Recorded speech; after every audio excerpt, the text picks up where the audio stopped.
সফলতার পথ কোনটি, সফলতার মত কোনটি, তা স্পষ্ট করে দিয়েছেন আল্লাহ তাআলা, যিনি মানুষকে সৃষ্টি করেছেন। স্রষ্টাই ভালো জানেন কোন পথে সফল হতো। আল্লাহ রাব্বুল আলামিন বলেন, ইন্না খালাকনাল ইনসানা মিন নুতফাতিন আমশাজ নাবতালিহি ফাজআলনাহু সামিআন বাসীরা ইন্না হাদাইনাহুস সাবিলা ইম্মা শাকিরাও ওয়া ইম্মা কাফুরা। আল্লাহ পাক বলেন, আমি মানুষকে সৃষ্টি করেছি তার পিতার আর তার মাতার বীর্যের মিশ্রণ থেকে। তারপর তাকে করেছি চক্ষুষ্মান, তাকে দিয়েছি শ্রবণ শক্তি। অতঃপর আমি সুবহানাল্লাহ পথ দেখায় দিছি, কোনটা সফলতার পথ, কোনটা কল্যাণের পথ। যার খুশি সে সফলতার পথকে গ্রহণ করে কৃতজ্ঞ বান্দা হয়, আর কেউ কেউ ব্যর্থতার পথ খুঁজে না শুকরগুজার বান্দা হয়ে যায়। সফলতা কোন পথে, সফলতা কোন মতে, তাকে নির্ধারণ করছেন সুবহানাল্লাহ বলবেন না? সেই সফলতার কথা বলতে যে আল্লাহ তাআলা সূরা আ'লাতে বলেন, قد أفلح من تزكى وذكر اسم ربه فصلى। নিশ্চিত সফলতা লাভ করেছে সেই যে তার হৃদয়কে পবিত্র করলো, রবের নামে জিকির করলো, 5 ওয়াক্ত নামাজ আদায় করলো। বলেন সুবহানাল্লাহ। প্রথম কাজ কি? নামাজ রোজা? কথা বলে প্রথম কাজ হচ্ছে হৃদয়কে পবিত্র করা। এখন হৃদয় পবিত্র করার অর্থ কি তা তো বুঝতে হবে, ঠিক না? জিন্দা আছেন তো? এই ক্ষেত্রে আমি বিশ্ববরণ্য 3 জন মুফাসসিরের বক্তব্য তুলে ধরছি।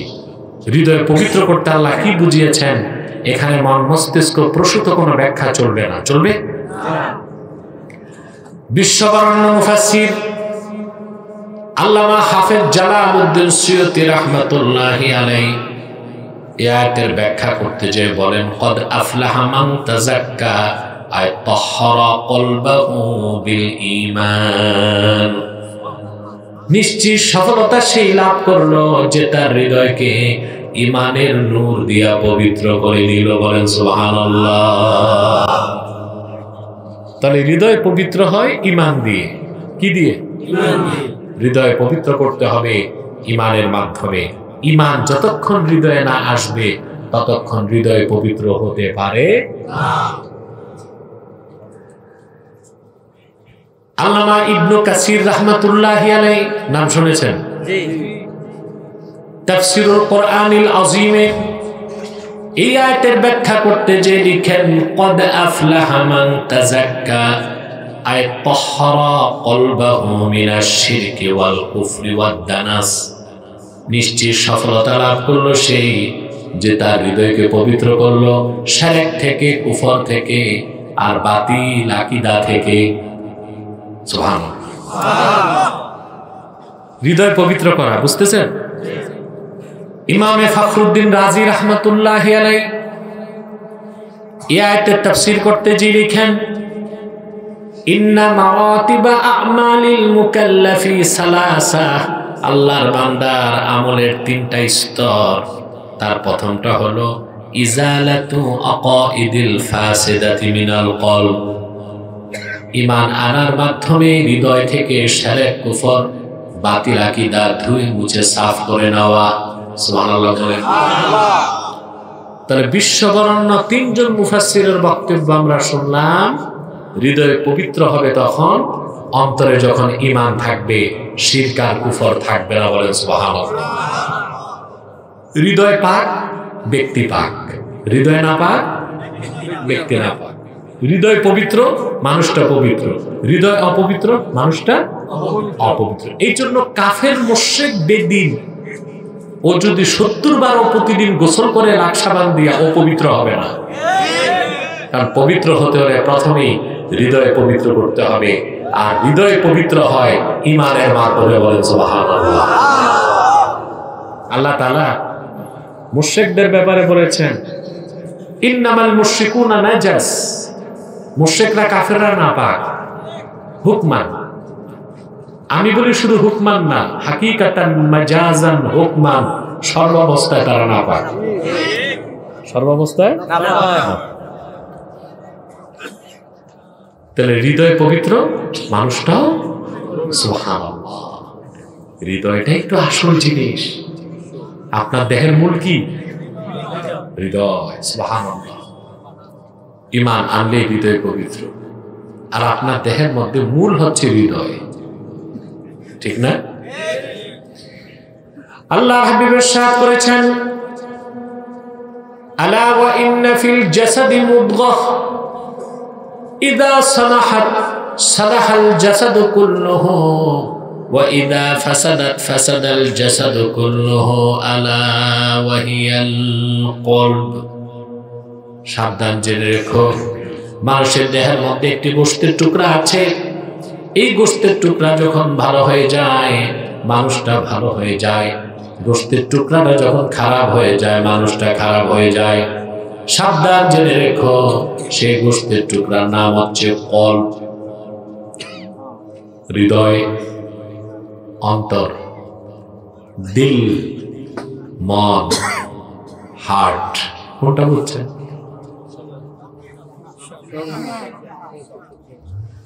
একটা জিনিসেরই ভিন্ন ভিন্ন ভাষায় ভিন্ন ভিন্ন। আল্লাহর হাবিব বললেন, হৃদয়টাই মূল। হৃদয় ঠিক, সব ঠিক। মেডিকেল সায়েন্স ১,৫০০ বছর আগে রাসূলুল্লাহর এই হাদিসের সামনে মস্তক নত করে দিয়েছে। বলেন সুবহানাল্লাহ। আপনি দেখুন, মেডিকেল সায়েন্সও বলে পুরা দেহের মধ্যে সবচেয়ে মূল হচ্ছে হার্ট।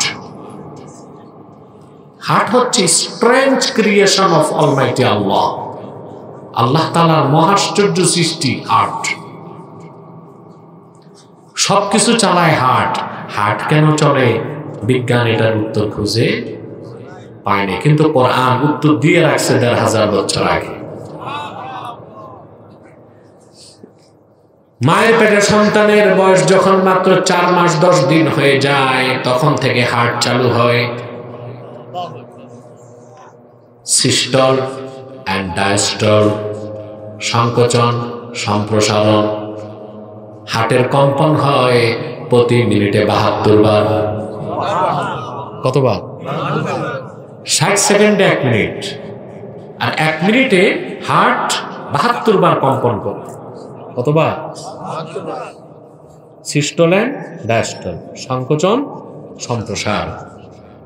আপনার সমস্ত রক্তকে হার্ট পাম্প করে, এটা ফুসফুসে পাঠায়, অক্সিজেন মিক্স করে হার্ট এটাকে সারা দেহে ছড়িয়ে দেয়। আবার সারা দেহের রক্ত হার্ট ফুসফুসে এনে দেয়, কার্বন ডাই অক্সাইড আলাদা হয়ে যায়। পুরা দেহটা চলতেছে হার্টের কারণে। বুঝেন না? হার্ট কেন চলে? বিজ্ঞানের কাছে কোনো উত্তর নাই। একটা গোজামিল বিজ্ঞান দিয়েছে ঐচ্ছিক পেশি আর অনৈচ্ছিক পেশি, এগুলো একটা ফালতু কথা। হার্ট কেন চলে? কোরআন জবাব দিয়েছে ১,৫০০ বছর আগে।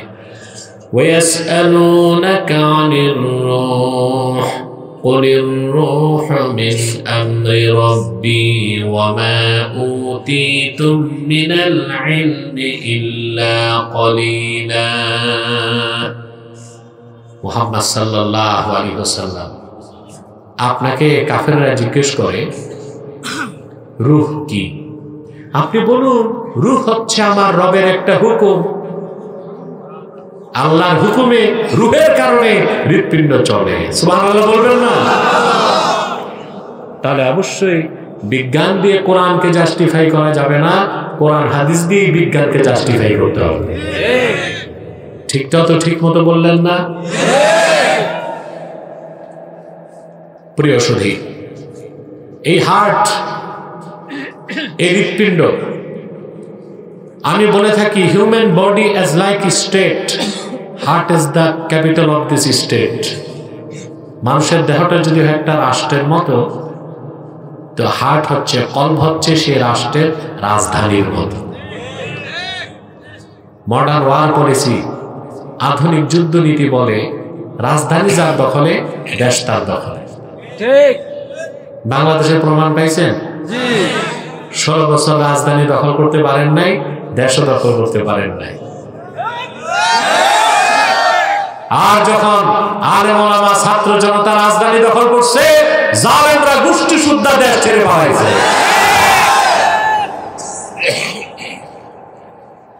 একই ঘটনা দেখেন সিরিয়াতে।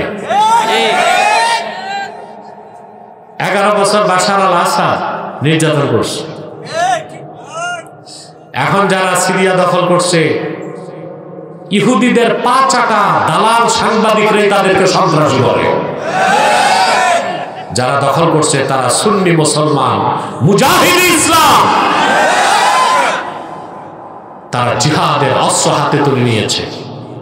মাত্র 11 দিনে আলেপ্পো, আলেপ্পোর পরে হামের পরে দামেস্ক দখল করেছে। বাশার আল আসাদও গোষ্ঠী নিয়ে পালাইছে রাশিয়াতে। যার সম্পর্ক যেখানে, সে তো সেখানেই পালায়, ঠিক না? যাক যাক, অত তো আর বলা যায় না, আপনারা তো এশারাই বুঝতেছেন।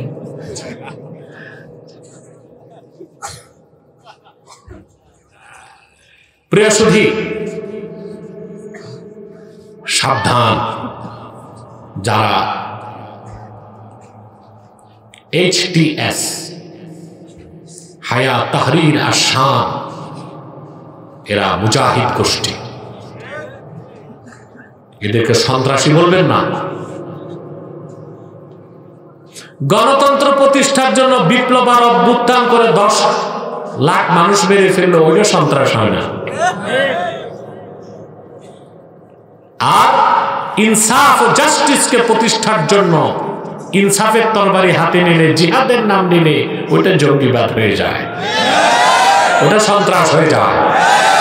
পশ্চিমাদের শিখানো এই গুলিকে গ্রহণ করবেন না। যে সংবাদ মাধ্যম মুজাহিদদেরকে সন্ত্রাসী বলবে, ওই সাংবাদিককেও জুতা দিয়ে বেরাবেন। সংবাদ মাধ্যমকেও আপনারা পরিত্যাগ করবেন। সিরিয়া, বাশার আল আসাদ ছিল শিয়া, শিয়াদের মধ্যে সবচেয়ে নিকৃষ্ট যে ফেরকা নুসাইরিয়া, সুফিয়ানা, ওই গোষ্ঠীর আহলুত তাশাইয়্যু কুবরা, আহলুত তাশাইয়্যু কুবরা, যাদেরকে আমরা মুসলমান বলি না, যারা কোরআনের তাহরিফ বিশ্বাস করে, নাউজুবিল্লাহ, তারমিম বিশ্বাস করে, বলে নাউজুবিল্লাহ। এখন সুন্নিদের হাতে যাচ্ছে, কিন্তু এই পৃথিবীর সবচেয়ে নিকৃষ্ট সন্ত্রাসী অবৈধ জারদ রাষ্ট্র ইসরায়েল সিরিয়াতে আবার হামলা করছে। মুজাহিদরা বলে দিছে পরবর্তী টার্গেট হবে জেরুজালেম। আমরাও চাই এই মুজাহিদ গোষ্ঠী সিরিয়াতে কালেমার পতাকা উড্ডীন করে বাইতুল মুকাদ্দাসের গম্বুজে কালেমার পতাকা উড়ায় দিবে ইনশাআল্লাহ।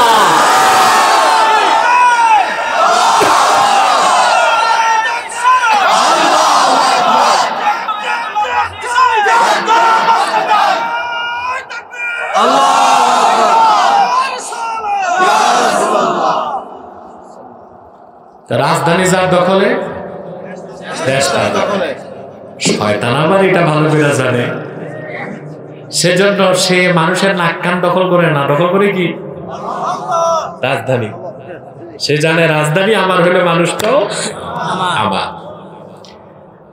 আল্লাহ হাবিবের সাথে করেছেন, আশ-শায়তানু জাসিমুন আলা কলবি বানি আদম ইযা যাকারা ফাখানাসা ওয়া ইযা গাফালা ফাওয়াসওয়াসা ওয়া ফি রিওয়ায়াতিন ইযা যাকারাল্লাহ ফাখানাসা ওয়া ইযা গাফালা ফাওয়াসওয়াসা। শয়তান মানুষের অন্তরে আসন গেড়ে বসে যায়। মানুষ যখন আল্লাহর জিকির শুরু করে, শয়তান পালায় যায়। যখন আল্লাহর জিকির থেকে সে গাফেল হয়, শয়তান এসে ওয়াসওয়াসা শুরু করে দেয়। তাহলে আল্লাহ তাআলার নির্দেশ সফলতার জন্য প্রথম হৃদয়কে পবিত্র করতে হবে।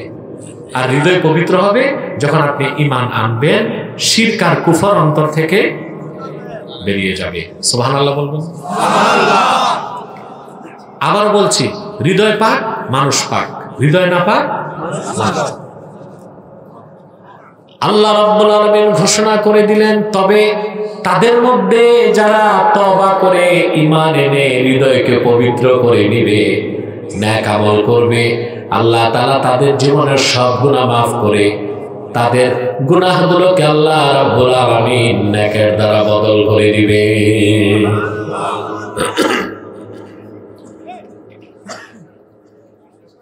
এই শপথ, তোমাদের কোনো স্বেচ্ছাসেবক নাই তো আওয়াজগুলো বন্ধ করো না কেন? এভাবে হলে তার মুন্সিহাট কখনো আসবো না।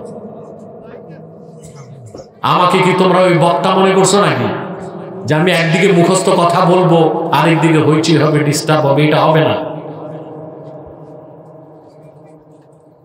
শৃঙ্খলা রক্ষা করতে হবে। তোমাদের এখানে যেহেতু কিছু শয়তান বদমাইশ আছে, তোমাদেরকে তো স্বেচ্ছাসেবক বাহিনী লাগবে, শৃঙ্খলা রক্ষা করতে হবে। ওয়াহশী বলেন, ইয়া রাসূলুল্লাহ সাল্লাল্লাহু আলাইহি ওয়াসাল্লাম, এখনো তো মুসলমান হইতে পারবো না। আল্লাহর হাবিব বললেন, কেন? তিনি বললেন, আল্লাহ তো ঈমান আনতে বলছেন, আবার নেক আমল করতে বলছেন। আমি ঈমান আনবো, শিরক কুফর ছাড়বো, নেক আমল করতে পারবো কিনা ভরসা নাই। সুবহানাল্লাহ কইবেন। আল্লাহর পক্ষ থেকে আবার আয়াত নাযিল হয়ে গেল, ইন্নাল্লাহা লা ইয়াগফিরু আন ইউশরাকা বিহি ওয়া ইয়াগফিরু মা দুনা যালিকা লিমান ইয়াশা। নিশ্চয় আল্লাহ রাব্বুল আলামিন তার সঙ্গে কেউ যদি অন্যকে শরীক করে, আল্লাহ তাআলা শিরকের গুনাহ, কুফরের গুনাহ মাফ করবেন না। এছাড়া বান্দা যত বড় গুনাহ করুক, যাকে চান তাকে আল্লাহ বিনা তওবায় মাফ করে দিবে। ওয়াহশী বললেন, ইয়া রাসূলুল্লাহ সাল্লাল্লাহু আলাইহি ওয়াসাল্লাম, এখনো মুসলমান হইতে পারতেছি না। আল্লাহর হাবিব বললেন, কেন? ওয়াহশী বলে, ইয়া রাসূলুল্লাহ সাল্লাল্লাহু আলাইহি ওয়াসাল্লাম, আল্লাহ তো বলেছেন লিমান ইয়াশা, আল্লাহ যাকে চান তারে মাফ করবেন। আমার ক্ষেত্রে যদি না চান? মুসলমান, তুমি কথা বুঝতেছো না? সুবহানাল্লাহ। ঘুমাচ্ছেন? কে কে ঘুমান? হাত উঠান।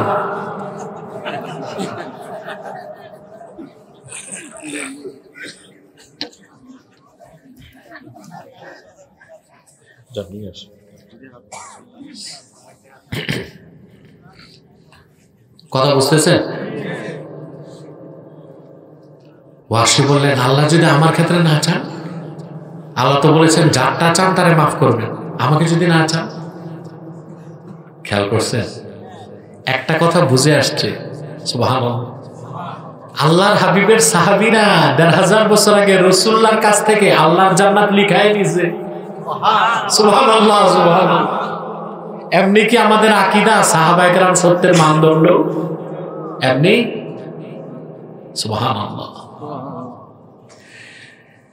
এবার চলে আসো চূড়ান্ত আয়াত।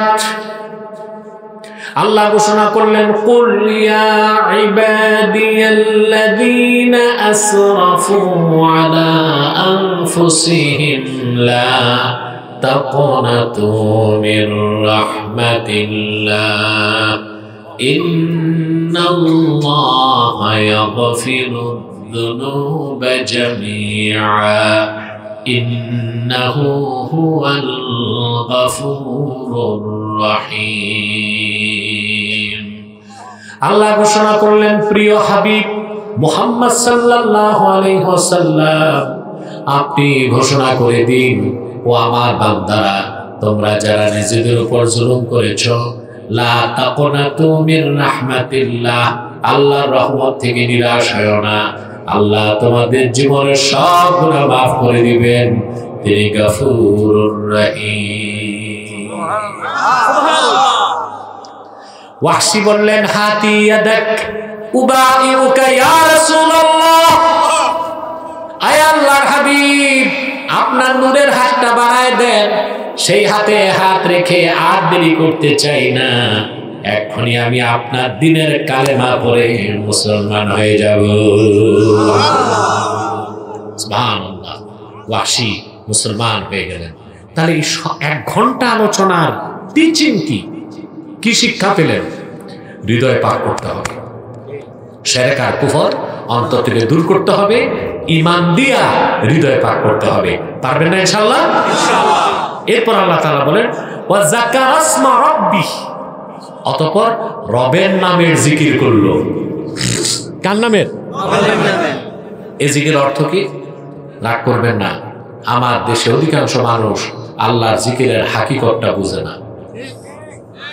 সকালে 10 মিনিট জিকির করে, সন্ধ্যার পরে 10 মিনিট জিকির করে, সারাদিন চুরি করে, সুদ খায়, ঘুষ খায়,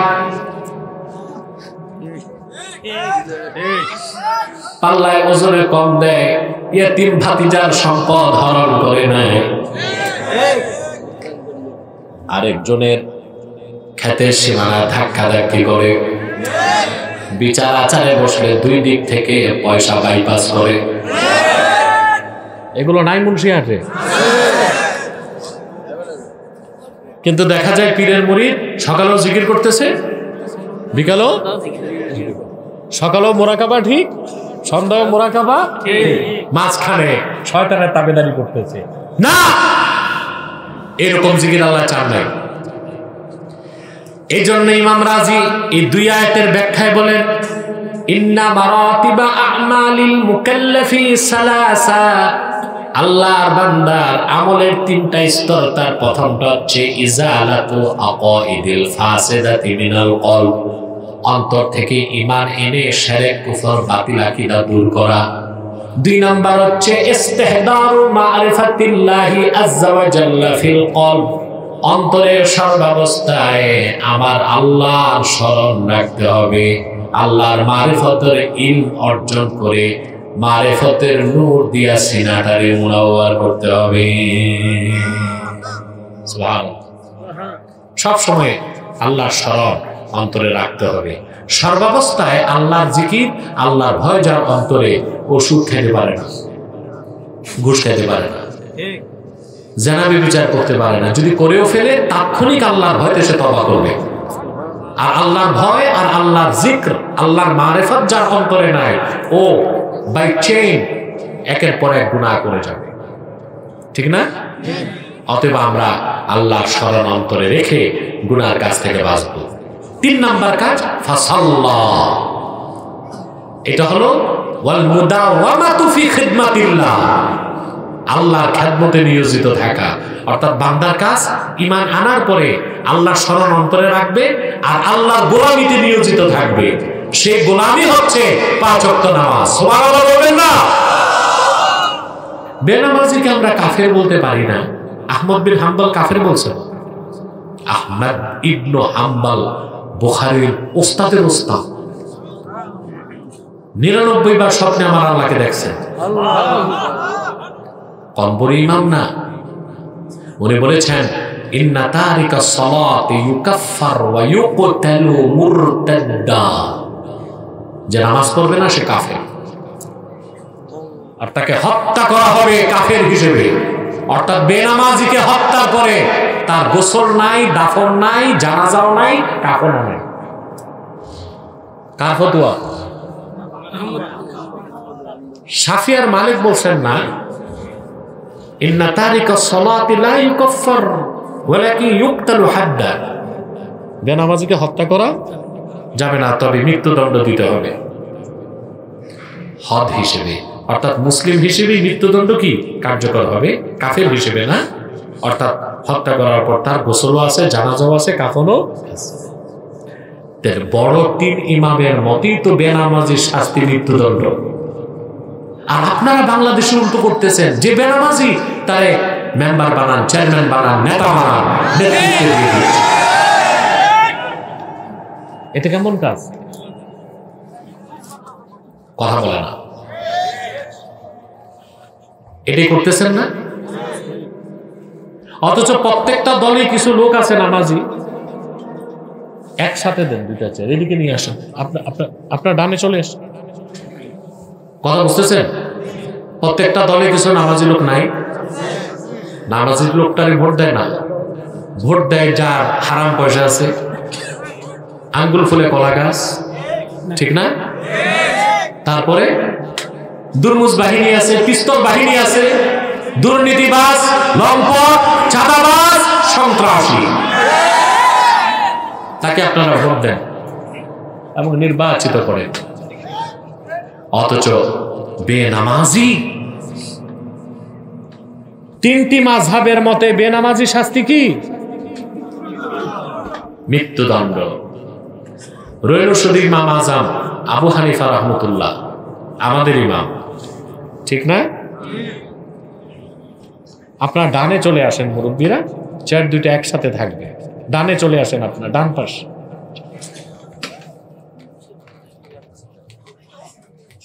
হ্যাঁ, এখানে রাখ, সামনে বানো, ওটা পাশে করো, একসাথে রাখ। ঠিক আছে, বসে যাও, পিছিয়ে যাও। রেহালটা হাতে রাখো, এটা কোরআন কারীমের রেহাল, পা না লাগে। শুনতেছেন কথা? তিন মাযহাবের মতে বেনামাজি শাস্তি কি? রইল শুধু ইমাম আজম আবু হানিফা, আমাদের ইমাম, ঠিক না? ওনার ফতোয়া হচ্ছে ইন্না তারিকাস সালাতি লা ইউকাফফার ওয়া লা ইউকতাল ওয়ালাকিন ইউহবাসু ওয়া ইউদরাবু হাত্তা ইউসাল্লিয়া। বেনামাজিকে কাফেরও বলা যাবে না, হত্যাও করা যাবে না, তবে বেনামাজিকে অ্যারেস্ট করতে হবে। হালকা কিছু কিছু পেত্রাঘাত করতে হবে। হাত্তা ইউসাল্লিয়া, আর অন্য মতনে এসছে হাত্তা ইউহদিসা তাওবা, যতক্ষণ তওবা না করে। তো চিন্তা করেন, বেনামাজির শাস্তি হচ্ছে তাকে অ্যারেস্ট করতে হবে এবং কিছু কিছু পেত্রাঘাত করতে হবে। মুসলমান, আপনারা মেয়ে বিয়ে দেওয়ার আগে দেখেন ছেলের টাকা আছে কিনা। শোনেন, ইটালি চাকরি আছে, মেয়ে কাঁধে করে দিয়ে আসে, কিন্তু একবারও দেখেন না তার ইমান ঠিক আছে কিনা, হালাল খায় কিনা, নামাজ পড়ে কিনা। দেখেন দেখেন না তো। আপনি প্রথমেই দেখবেন মেয়ের জামাই যারে বানাবেন তার ইমান ঠিক আছে কিনা, হালাল খায় কিনা, অন্তত নামাজটা পড়ে কিনা। পারবেন না ইনশাআল্লাহ? শুনি বাংলাদেশে মেয়ে দেখতে গেলে ছেলে মেয়ে দেখতে যায় না, যায় তার ভাই, তার দুলা ভাই, খালা, নানি, এরা যায়। তারপর যে আজে বাজে কাজ করে, চুল মাপে, কান কয় ইঞ্চি দেখে, নাক কত অ্যাঙ্গেল, এরপর বলে হাঁটু। কিন্তু একবারও জিজ্ঞেস করে না মেয়ে ইমান আকীদা বুঝে কিনা, নামাজ পড়ে কিনা, কোরআন শরীফ পড়তে পারে কিনা, ঠিক না? যেটা দেখা দরকার ওটা দেখে না, আজে বাজে জিনিস দেখে, ঠিক কিনা? তাহলে যুবকরা কান পেতে শুনে রাখো, হানাফি মাযহাবের মতে বেনামাজি কাফের নয়, কিন্তু একটা মাসালায় চার মাযহাব একমত। কয়টা? ইন্না তারিকাস সালাতি আকবাহু মিনাল কাতিলি ওয়াজ জানি ওয়া মুদমিনিল খামরে ওয়াস সারিক। চোর, জেনাকার, হত্যাকারী, শরাবখোর, এদের সবার চেয়ে নিকৃষ্ট হচ্ছে বেনামাজি। মনে থাকবে? নামাজ ছাড়বা? ওয়াদা করো, ইয়া আল্লাহ ওয়াদা করছি আজ থেকে এক ওয়াক্ত নামাজ তরক করব না। যদি শয়তানের প্ররোচনায় নামাজ ছুটে যায়, তাৎক্ষণিক তওবা করে কাজা হিসেবে নামাজ আদায় করুন। হাত নামা, আল্লাহ কবুল করুন, মঞ্জুর করুন। তাহলে আমরা সফলতার জন্য কয়টা জিনিস শিখলাম? قد أفلح من تزكى وذكر اسم ربه فصلى। তারপরে আল্লাহ বলেন বাল তুসিরুনাল হায়াতাদ দুনিয়া ওয়াল আখিরাতু খায়রুন ওয়া আবকা। কাফেরেরা তোমরা দুনিয়ার জীবনকে প্রাধান্য দিচ্ছ, অথচ আখিরাত হচ্ছে উত্তম এবং স্থায়ী। সুবহানাল্লাহ। আল্লাহ কি আমাদের বলছেন দুনিয়া বাদ দিতে? না, লাগবে। আল্লাহ আমাদেরকে এটা শিক্ষা দেন নাই যে আমরা যারা ইমানদার মুমিন মুসলমান মসজিদ মাদ্রাসা খানকা নিয়ে থাকবো আর ব্যবসা বাণিজ্য চাকরি বাকরি কৃষিকাজ। বসো, এত তাড়াহুড়া কিসের? তোমরা কি আউলিয়া কেরাম যে তোমাদের মুনাজাত লাগে না? এটা তো তোমার জীবনের শেষ মাহফিল হতে পারে, কোনো উঠাউটি চলবে না। আজকের রওনা বাক্স সভাপতি আল্লামা শাহ সুফি ফারুক সিয়ার সিদ্দিকী পীর সাহেব জনপুরি আমার বড় ভাই, তিনি আসতেছেন, তিনি নসিহত করে মুনাজাত করবেন। এটা তো তোমার জীবনে শেষ মুনাজাত হতে পারে। আর 10-15 মিনিট কি হবে তোমার? চুপচাপ বসো। আমি জানি অনেক রাত হয়ে গেছে, কিছুটা মানুষের অধৈর্য আসতেই পারে, তাও তো 1 ঘন্টা হয়ে গেছে বক্তব্য রাখতেছি। একটু জিকির করেন লা ইলাহা ইল্লাল্লাহ, লা ইলাহা ইল্লাল্লাহ। মহব্বতে লা ইলাহা ইল্লাল্লাহ, লা ইলাহা ইল্লাল্লাহ। কিছুটা স্লোগান দাও। আল্লাহ এটা বলছেন দুনিয়াদারি বাদ দিতে। মুমিনের জীবন, মুমিনের ফিলোসফি আর কাফেরের ফিলোসফিতে পার্থক্য কি? মুমিন আখিরাতকে বিশ্বাস করে দুনিয়াদারি করে, আর কাফের মুশরিক আখিরাতকে বিশ্বাস না করে দুনিয়াদারি করে। ঠিক না? মুমিন কি করে? আখিরাতকে বিশ্বাস করে দুনিয়াদারি করে, আর কাফের মুশরিক আখিরাতকে বিশ্বাস না করে দুনিয়াদারি করে।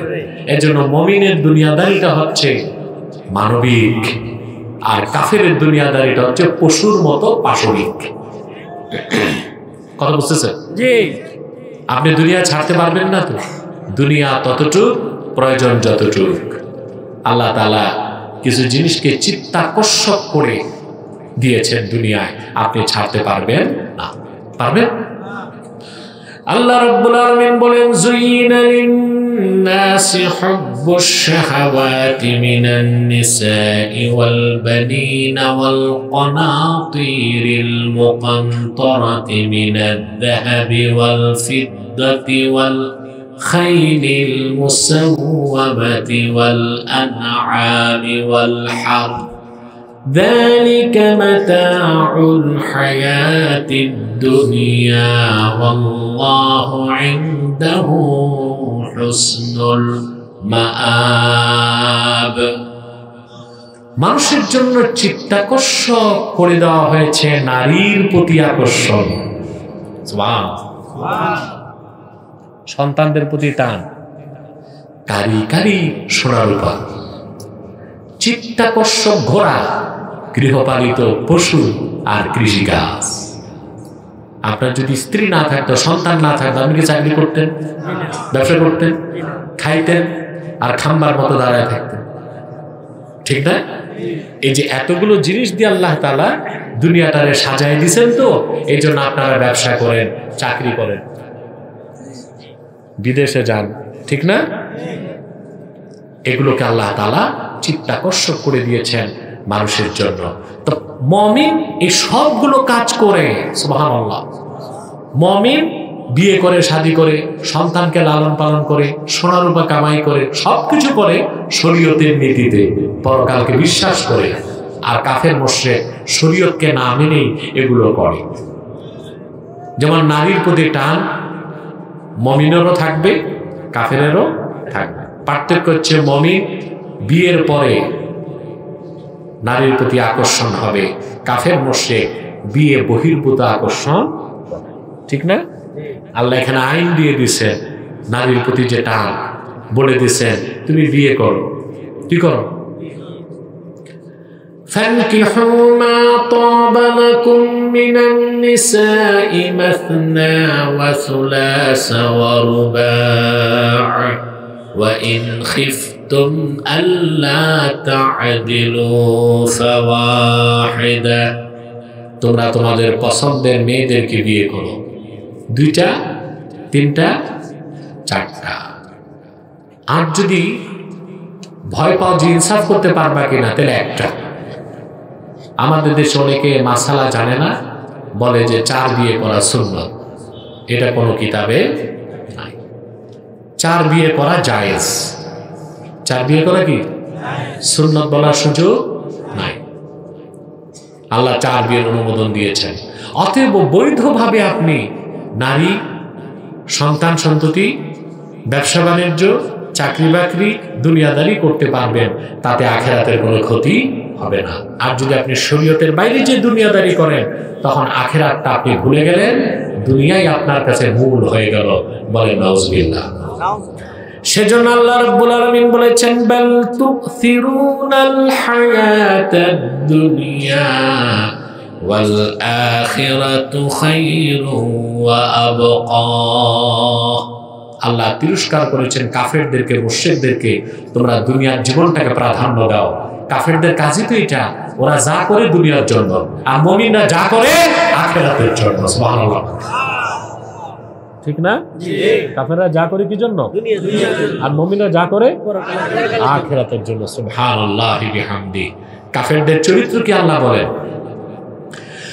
وَوَيْلٌ لِلْكَافِرِينَ مِنْ عَذَابٍ شَدِيدٍ الَّذِينَ يَسْتَحِبُّونَ الْحَيَاةَ الدُّنْيَا عَلَى الْآخِرَةِ وَيَصُدُّونَ عَنْ سَبِيلِ اللَّهِ وَيَبْغُونَهَا عِوَجًا أولئك في ضلال بعيد।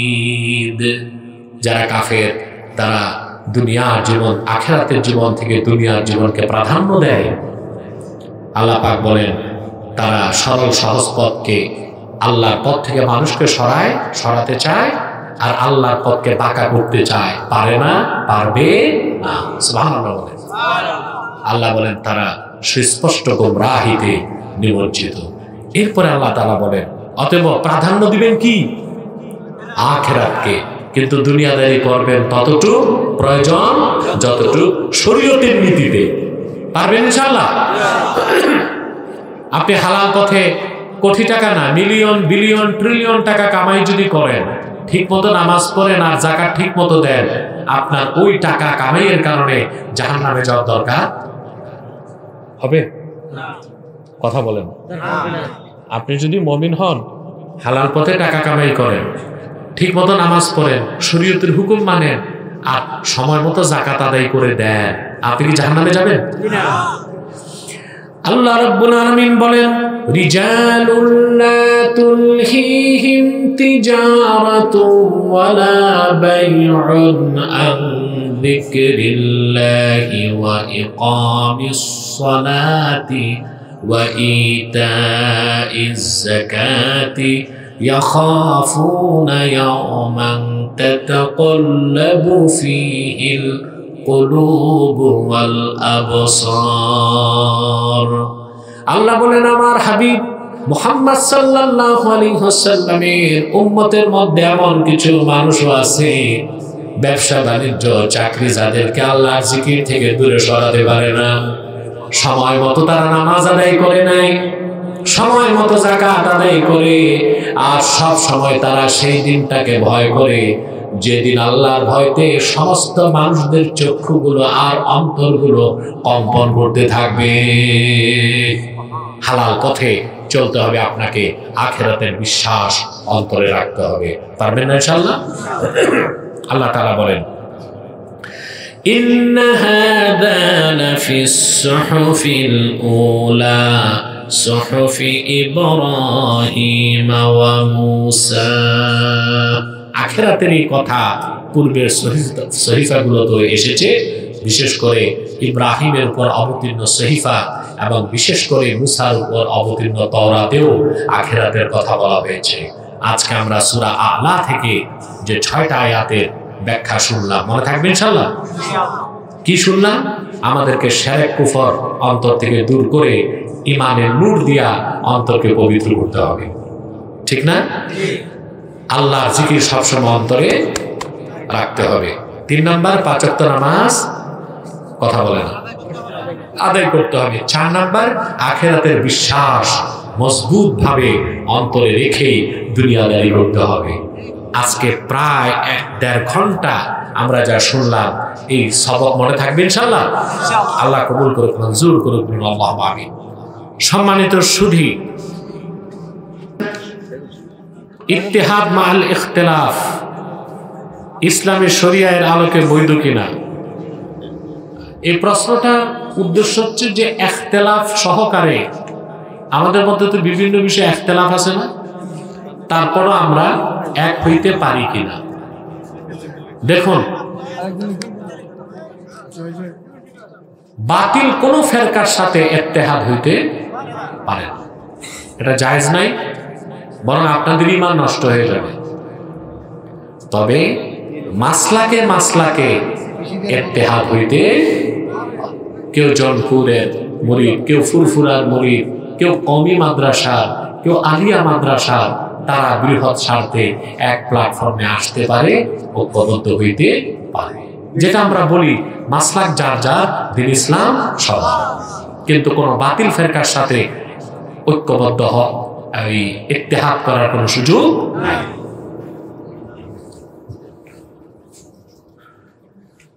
পবিত্র হজ ওমরার সময় দেখা যায় নারী ও পুরুষ একসাথে দাঁড়িয়ে নামাজ পড়ে এবং নারীদের পেছনে নামাজ আদায় করে। এতে করে নামাজ আদায় হবে কিনা? ভাই, মসজিদ নববী সাল্লাল্লাহু আলাইহি সাল্লামে আর কাবা ঘরে হিসাবটা ভিন্ন। কথা বুঝতে পারছেন? এক ভাই প্রশ্ন করেছেন, ইসলামী শরীয়তে গণতন্ত্র রাজতন্ত্রের স্থান রয়েছে কিনা? মোটেও নাই। খেলাফতকে ইসলাম সমর্থন করে। তবে কোন রাষ্ট্রে খেলাফত প্রতিষ্ঠার আগ পর্যন্ত যেন মুসলমানদের পক্ষে কথা বলার জন্য শক্তিশালী একটা দল সংসদে থাকুক, এটা আমরা চাই। কেন? আয-যারুরাতু তাতাকাদ্দারু বিকদরি যারুরা, এটা একটা নীতি আছে। বিশেষ প্রয়োজনে, বুঝলেন, হারাম জেনেও কিছু কাজ করা যায় কিছু সময়ের জন্য। আমাদের দেশের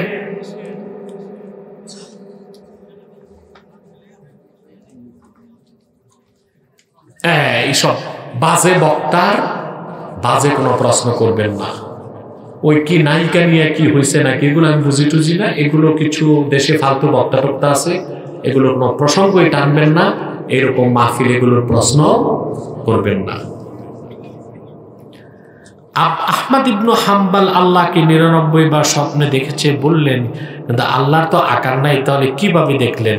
এক ভাই প্রশ্ন করেছেন। দেখেন, ইমাম আবু হানিফার ব্যাপারও ফাতাওয়া শামী 1ম খণ্ড 48 পৃষ্ঠা দামেস্কের ছাপা, ওখানে উল্লেখ আছে, ইন্নাহু রাআ রাব্বাহু মিআতা মাররাতিন ফিল মানাম। আবু হানিফা স্বপ্নে আমার আল্লাহকে 100 বার দেখেছেন। এখন অবশ্যই আল্লাহ তাআলা নিরাকার, তো দেখলেন কি করে? প্রশ্ন আসে না? আমরা প্রত্যেক মুমিন বেহেশতে গেলে আল্লাহকে দেখবো কিনা? আল্লাহ তো নিরাকার, তখন যেমনে দেখবো আল্লাহ ওভাবেই আবু হানিফাকে স্বপ্নে দিদার নসিব করিয়েছে। আহমদ বিন হাম্বলের ক্ষেত্রেও একই কথা প্রযোজ্য। বুইতের নামাজের 3য় রাকাতে কাউকে দেখি হাত তুলে মুনাজাত করে কান্না করে, আবার কাউকে দেখি 2য়বার নিয়ত বাঁধে।